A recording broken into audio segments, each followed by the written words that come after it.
So I'm in Dublin, Ohio,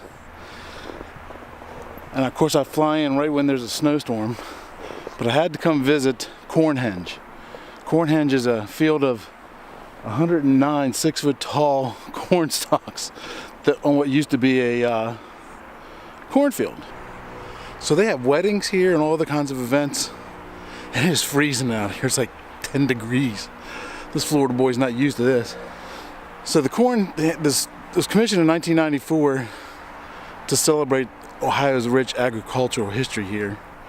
And there's a specific kind of corn that these things are sculptured. They're actually made out of concrete. And they used 3 different molds, and then they interchanged them so it doesn't look like they're all the same. And as you can see, they're 6 feet tall. They're big.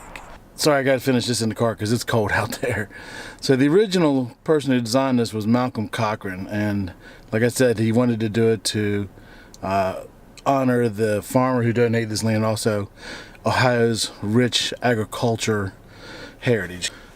And the corn that it was molded after was called corn belt dent corn. That's a specific kind of species, I guess.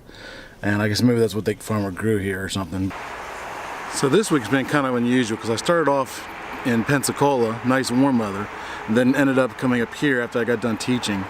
So after traveling and working and traveling for 19 hours, I had to drive from the airport to here in about a foot of snow at about 2 o'clock in the morning when I'm dead tired. This is one of the things I don't like about traveling.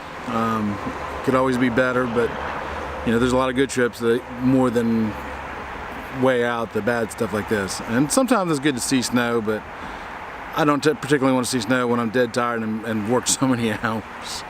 I wanted to go by the Eddie Rickenbach house while I was here, but it was going to take a half hour to get there, and it's already, you know, after 5 o'clock, so by the time I get there the sun would be down. I wouldn't be able to get any usable footage. I had an interest in that because he was actually a World War I pilot that shot down the Red Baron, and I thought that was kind of cool. So, you know, sometimes they're good trips, sometimes there's not so good trips, and this happened to be one of the not so good trips.